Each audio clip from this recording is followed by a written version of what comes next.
აჭარის მთავრობის საზოგადოებასა და მასმედიასთან ურთიერთობის ახალი მექანიზმების სტანდარტის განხილვა დღეს დემოკრატიული ჩართულობის ცენტრში გაიმართა. მთავრობის პრეზიდენტმა ორი დოკუმენტი წარმოადგინა, რომელმაც მედიასთან და საზოგადოებასთან ურთიერთობის ძირითადი საკითხები უნდა განსაზღვროს. როგორც უწყების წარმომადგენლები აცხადებენ, საჯარო განხილვაზე გამოთქმულ შენიშვნებს დიდი ყურადღება მიექცევა. აჭარის მთავრობის ინიციატივით შემუშავდა დოკუმენტი, რომლის მიხედვითაც განისაზღვრა საზოგადოებასთან ურთიერთობის პოლიტიკა და ის სტანდარტები, რომელსაც უნდა აკმაყოფილებდეს საზოგადოებასთან ურთიერთობაზე პასუხისმგებელი პირები.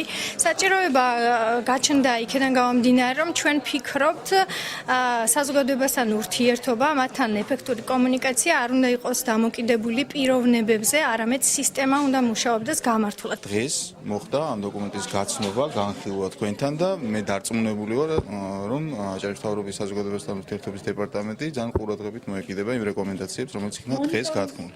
შეხვედრას რეგიონში მოქმედი არასამთავრობო ორგანიზაციის წარმომადგენლები, მედია საშუალებების პროდიუსერები და რედაქტორები ესწრებოდნენ. ჟურნალისტების განცხადებით, აჭარის მთავრობის საზოგადოებასთან ურთიერთობის სახელმძღვანელო დოკუმენტის შექმნის პროცესში მედია ჩართული არ ყოფილა. შეხვედრაზე შენიშვნები გამოითქვა აჭარის მთავრობის პრესამსახურის საქმიანობის მიმართ. დოკუმენტი, რომელიც მომზადდა მედიასთან ურთიერთობის და არასამთავრობო სექტორთან ურთიერთობის დასარეგულირებლად, ასე რომ ვთქვათ, არ იყო ჩართული არც არასამთავრობო სექტორი და არც მედია საშუალებები, რაც თავის თავში გულისხმობს იმას, რომ არ იქნება ამ სექტორის ინტერესები გათვალისწინებული, ძალიან სამწუხაროა, მაგრამ საბოლოოდ მივიღებთ შედეგს იმას, რომ მთავრობას ექნება თავისი საპიარო ღონისძიებების ნუსხა და არა მედიასთან და არასამთავრობო სექტორთან ურთიერთობის კონკრეტული გეგმა. აჭარის ავტონომიური რესპუბლიკის მთავრობის საზოგადოებასთან ურთიერთობის კომუნიკაციის სახელმძღვანელო დოკუმენტის და აჭარის ავტონომიური რესპუბლიკის მთავრობის საზოგადოებასთან ურთიერთობის პოლიტიკის განსაზღვრელი დოკუმენტის მიმართ შენიშვნები ჰქონდა მესამე სექტორის წარმომადგენლებს.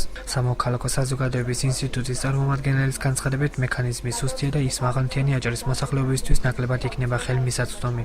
საერთაშორისო გამჭვირვალობა საქართველოს წარმომადგენელი კი აჭარის მთავრობას ყველაზე დახურულ უწყებად ასახელებს. მექანიზმები, რომლითაც ფიქრობს, რომ მთავრობა განახორციელებს საზოგადოებასთან ურთიერთობის გაუმჯობესებას, მოქალაქეთა კომპონენტში, მე ვფიქრობ, რომ სუსტია და მაშინ, როდესაც არსებობს მაღალმთიანი აჭარა და სადაც არის ესე ვთქვათ ინტერნეტ ხელმისაწვდომობის პრობლემა, ამავე დროს იგივე ცხელი ხაზის ამუშავების კომპონენტი, მე ვფიქრობ, მთავრობამ უნდა შეიმუშაოს უფრო ეფექტური კომუნიკაციის ველები და გაუმჯობესებას მოქალაქეთა მიღების თუ უშუალოდ პირადად შეხვედრების მექანიზმების გზით. წინა წლებთან შედარებით მე ვფიქრობ, რა თქმა უნდა, ორგანიზაციები გაცილებით უფრო დემოკრატიული პრინციპებით მუშაობენ და უფრო გახსნილებიან. ამის არ აღნიშნვა, რა თქმა უნდა, დანაშაული იქნება. თუმცა ჩვენ გვინდა რომ მივახციოთ იმ გარკვეულ სტანდარტს, რასაც ქვია ევროპული სტანდარტი საჯარო მოხელეების მუშაობისა. ჩემი პირადი გამოცდილებით მინდა გითხრათ, რომ ყველაზე დახურული ორგანიზაცია მაინც ისევ რჩება აჭარის მთავრობა. აჭარის მთავრობის საზოგადოებასთან ურთიერთობის სახელმძღვანელო და პოლიტიკის განსაზღვრელი დოკუმენტი მთავრობის პრაქტიკაში პირველად შემუშავდა და იგი საჯარო განხილვის შემდეგ ნორმატიულ აქტად დამტკიცდება.